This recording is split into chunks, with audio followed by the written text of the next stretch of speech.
बहुत बैकलैश मिलेगा और बहुत लोग शायद मुझसे नफरत करेंगे। एक ऐसी एक्ट्रेस जिसने अपने ससुर की बात मानकर अनुपमा शो साइन किया और आज हर घर में फेमस है। क्यों इन्हें डायरेक्टर ने अपने सामने बिकनी पहनने के लिए कहा? इन्होंने फिल्म इंडस्ट्री से जुड़े वो कौन से खुलासे किए जिसने हर किसी को हैरान कर दिया?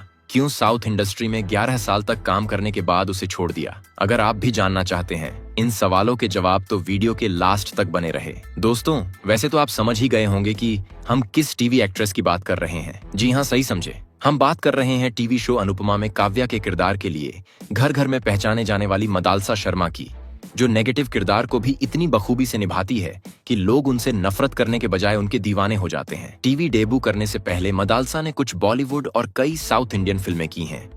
वो जितनी बाहर से खूबसूरत है उतनी ही बिहेवियर से भी है। उनकी शख्सियत में एक ऐसी सादगी है जैसे ठंडी हवा का कोई झोंका, और उनकी मुस्कुराहट वो तो मानो किसी अंधेरे कमरे में अचानक जलता हुआ चिराग है जो हर तरफ उजाला भर देती है। मदालसा का सरल स्वभाव उनकी सबसे बड़ी ताकत है। वो बिना शोर मचाए अपनी ग्रेस से दिल जीत लेती हैं। उनकी सुलझी हुई सोच उन्हें भीड़ से अलग बनाती है और उनकी एक प्यारी सी स्माइल किसी भी महफिल में 4 चांद लगाने के लिए काफी है। आज उनके हजारों लाखों चाहने वाले हैं, लेकिन मदालसा ने ये मुकाम ऐसे ही हासिल नहीं किया, बल्कि इसके पीछे कड़ा स्ट्रगल छुपा हुआ है। उन्होंने अपने करियर के शुरुआती दिनों में काम पाने के लिए काफी संघर्ष किया है, तब जाकर आज एक नामी एक्ट्रेस बनी है जो कि उनका बचपन का सपना था। बता दे, मदालसा का जन्म 26 सितंबर 1991 को मुंबई, महाराष्ट्र में हुआ था। उनके पिता सुभाष शर्मा हैं, जो फिल्म इंडस्ट्री के एक एक्सपीरियंस राइटर, डायरेक्टर और प्रोड्यूसर है। वही उनकी मां शीला शर्मा एक फिल्म और टीवी जगत का एक जाना माना चेहरा है।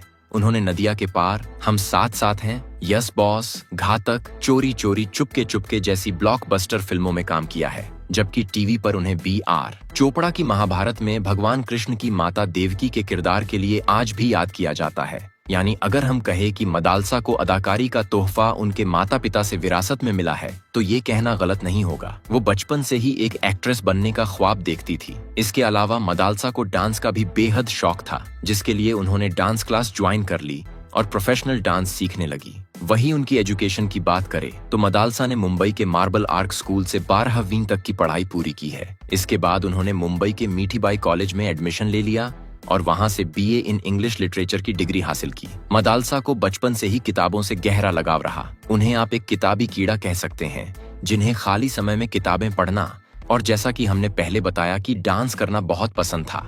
बचपन से ही स्कूल के हर कल्चरल प्रोग्राम में मदालसा हिस्सा लेती थीं। उन्हें डांस का इतना जुनून था कि स्कूल का कोई भी फंक्शन उनके बिना पूरा नहीं होता था। स्कूल के दिनों में ही उन्हें स्टेज पर परफॉर्म करने और तालियां बटोरने का चस्का लग गया था और वो अक्सर अपनी मां के साथ शूटिंग के लिए भी जाया करती थीं। उन्हें कैमरे पर काम करते देख मदालसा को भी लगने लगा कि एक्टिंग ही वो जरिया है जिससे वो खुद को सबसे बेहतर तरीके से जाहिर कर सकती हैं। मदालसा को हमेशा से लगता था कि उनके अंदर एक कलाकार छुपा है। उन्होंने महसूस किया कि कैमरे के सामने होना उन्हें सबसे ज्यादा खुशी देता है। जब उन्होंने प्रोफेशनल तौर पर एक्टिंग सीखी तो उनका ये यकीन और पक्का हो गया कि वो इसी काम के लिए बनी है। उन्हें लगा कि वो फिल्मों के जरिए लोगों के दिलों तक पहुंच सकती हैं। इसीलिए मदालसा ने अब एक्टिंग की दुनिया में उतरने का फैसला कर लिया और अपने करियर की शुरुआत साउथ इंडियन सिनेमा से की। मदालसा ने साल 2009 में महज 17 साल की उम्र में तेलुगु फिल्म फिटिंग मास्टर से अपना डेब्यू किया था। इस फिल्म में उन्होंने मेघना नाम का मुख्य किरदार निभाया था। ये फिल्म बॉक्स ऑफिस पर सफल रही और मदालसा के काम की काफी तारीफ भी हुई। इसके बाद उन्होंने दूसरी फिल्म आलस्यम अमृतम में काम किया, जो साल 2010 में रिलीज हुई थी और इसने कामयाबी के ऐसे झंडे गाड़े की मदालसा के फिल्मी करियर का टर्निंग पॉइंट बन गई। इस फिल्म में उनके काम को बहुत सराहा गया और इसके लिए उन्हें बेस्ट डेब्यू एक्ट्रेस के तौर पर कई नॉमिनेशंस भी मिले। आलस्यम अमृतम की कामयाबी ने मदालसा को साउथ इंडस्ट्री में एक लीडिंग लेडी के रूप में जगह दिलाई। मदालसा ने साउथ की तीनों इंडस्ट्रीज तेलुगु, तमिल और कन्नड़ में लगभग 12 से ज्यादा फिल्मों में काम किया। उनकी कुछ फेमस मूवीज की बात करें तो वो है मेम वयासुकी वत्सम, शौर्य और पठायराम कोडी, जो सुपरहिट रहीं और मदालसा को ऑडियंस के दिल में एक खास जगह बनाने में मदद की। पर फिर उन्होंने साउथ इंडस्ट्री को छोड़ दिया, जिसके बारे में मदालसा ने खुले तौर पर बताया है कि साउथ इंडस्ट्री में काम के दौरान उन्हें कई बार ऐसे प्रस्ताव मिले जो उनके रूल्स के खिलाफ थे। उन्हें कुछ ऐसे समझौते करने को कहा गया जो उन्हें एक एक्ट्रेस के तौर पर ठीक नहीं लगे। मदालसा ने हमेशा अपनी डिग्निटी को काम से ऊपर रखा और उन रास्तों पर चलने के बजाय इंडस्ट्री छोड़ना बेहतर समझा।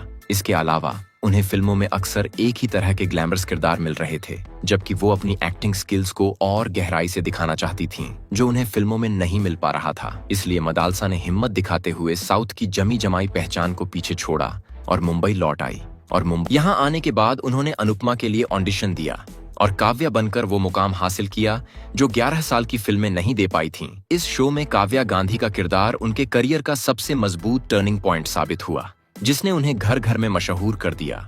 लोग उन्हें उनके असली नाम से ज्यादा काव्या के नाम से जानने लगे। एक नेगेटिव और ग्रे शेड वाले किरदार को उन्होंने इतनी खूबसूरती से निभाया कि वो रातों रात नेशनल स्टार बन गईं। साउथ की फिल्मों ने उन्हें एक्ट्रेस बनाया, लेकिन अनुपमा सीरियल ने उन्हें स्टार बना दिया। हालांकि उन्होंने बॉलीवुड में भी 2-3 फिल्मों में काम किया है, जिनमें पहली है एंजल। ये मदालसा की पहली बॉलीवुड फिल्म थी, जिसमें उन्होंने सोनम नाम की एक ऐसी लड़की का किरदार निभाया था जो बोल नहीं सकती। इसके अलावा उन्होंने सम्राट एंड कंपनी और दिल साला सनकी में काम किया, लेकिन ये फिल्में कुछ खास कामयाबी हासिल न कर सकी।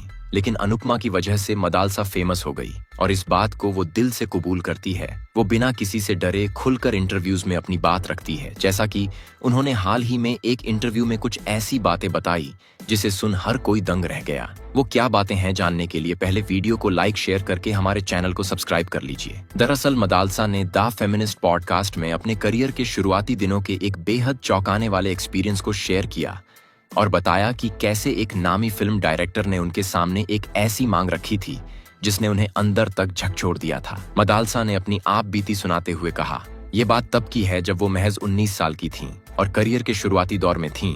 तब एक मशहूर डायरेक्टर ने उन्हें मीटिंग के लिए बुलाया और कहा कि वो फिल्म के लिए ऐसी लड़की ढूंढ रहे हैं जो बिकिनी पहनने में कंफर्टेबल हो। मदालसा को काम चाहिए था, इसलिए वो बिकिनी पहनने के राजी हो गई, जो कि फिल्म इंडस्ट्री में आम बात है। उन्होंने इसे प्रोफेशनल समझकर डायरेक्टर के सामने हामी भर ली, लेकिन तभी डायरेक्टर ने उनसे कहा कि मदालसा को अब भी उसके सामने बिकिनी पहनकर दिखाना होगा, क्योंकि वो उनकी बॉडी लैंग्वेज को देखना चाहते हैं कि वो कैमरे के सामने इसे पहनने में कितनी कंफर्टेबल होंगी।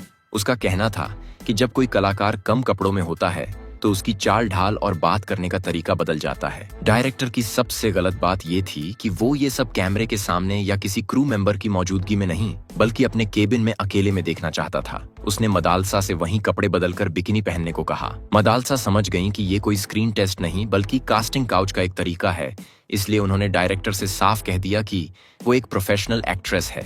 अगर कहानी की डिमांड है तो वो बिकिनी साड़ी या लहंगा कुछ भी कैमरे के सामने पहनने को तैयार है, क्योंकि वो उनका काम है। लेकिन अकेले उनके सामने बिकिनी पहनना मदालसा के काम का हिस्सा नहीं है। आगे डायरेक्टर से उन्होंने ये भी कहा कि अगर वो उनके टैलेंट पर भरोसा करते हैं तो उन्हें कास्ट करें, वरना मदालसा को पता है कि दरवाजा किस तरफ है। इतना कहने के बाद वो तुरंत वहां से बाहर निकल गई और फिर वो रोल किसी ऐसी एक्ट्रेस को मिला जो उस डायरेक्टर के साथ निजी तौर पर जुड़ी हुई थी। इसके बाद जब उनसे बॉलीवुड करियर के बारे में पूछा गया कि क्या उन्होंने फिल्मों में काम करना छोड़ दिया है, तब मदालसा ने जवाब देते हुए कहा कि ऐसा नहीं है कि मैंने अपना वो करियर छोड़ दिया है। मुझे बस अब ये यकीन हो गया है कि टीवी किसी बॉलीवुड फिल्म को करने से कुछ कम नहीं है। टीवी ने मुझे मौका दिया है परिवार संग समय बिताने और प्रोफेशनल लाइफ को मैनेज करने का। ये सब किस्मत है, आप किस तरह आपके रास्ते में आने वाली चीजों को एक्सेप्ट करते हो, ये आप पर डिपेंड करता है। मुझे पूरा यकीन है कि अभी भी फिल्मी दुनिया में मेरे लिए कुछ दिलचस्प प्रोजेक्ट होगा। मैं यूनिवर्स में भरोसा रखती हूँ।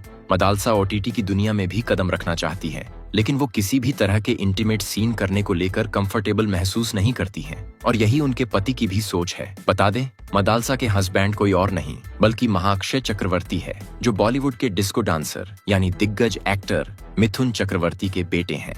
मदालसा और महाअक्षय की शादी ऊटी में मिथुन दा के आलीशान होटल द मोनार्क में 10 जुलाई साल 2018 को हुई थी, जबकि इन दोनों की पहली मुलाकात एक कॉमन फ्रेंड के जरिए हुई थी। दोनों का फिल्मी बैकग्राउंड होने की वजह से उनकी काफी बातें होने लगीं।